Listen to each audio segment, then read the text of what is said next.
আমি এখানে দিয়েছি সাগু। এখন একটা দারচিনি দেবো, আর দেবো একটা তেজপাতা, আর একটু দেবো এলাচের গুঁড়া করে রেখেছিলাম, দিয়ে দিলাম।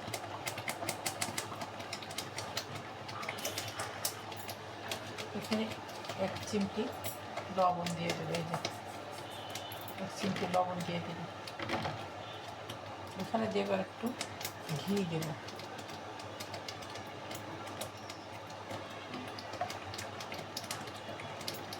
ঘি দিয়ে দিয়েছি।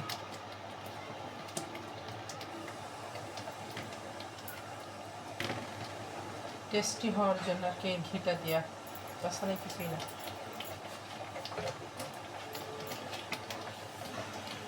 এখন এই ফার্ম ফ্রেশ দুধটা দিয়ে দিচ্ছি এখানে, এই যে ফার্ম ফ্রেশ।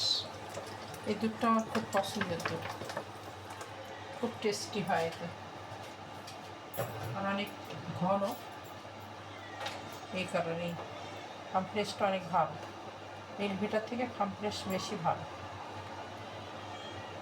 এখন ঘিটা দেওয়ার অর্থ হলো এটা একটু টাইট হয়ে যাবে আর কি।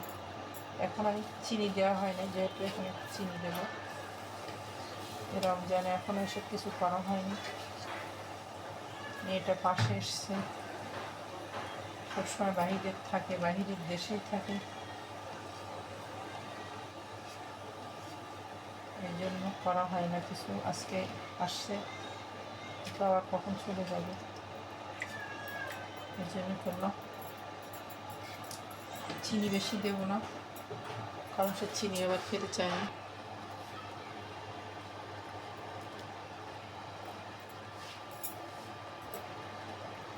সামান্য একটু নারিকেল আছে, দিয়ে দিই। এই যে আর একটু গোটা নারিকেল আছে, বাট অল্পই দিলাম। এই যে নারিকেল আছে অনেকই, অল্প একটু দিয়ে দিলাম টেস্ট করার জন্য আর কি, খুব টেস্টি টেস্টি হবে এই কারণে দেওয়া, এছাড়া কিছু না।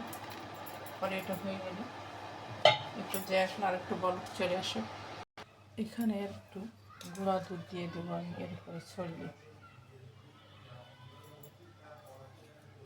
হয়তো মিশবে না, কি চাকা চাকা হয়ে থাকবে হয়তো, ঠিক বলতে পারছি না, তো এটাকে মিশিয়ে ফেলবো। আমার রান্নাটা শেষ, সাগুর পায়েস আলহামদুলিল্লাহ। এরপরে আরও ফল টল দিয়ে দেবো, পরে দেখিয়ে দেবো ইনশাল্লাহ।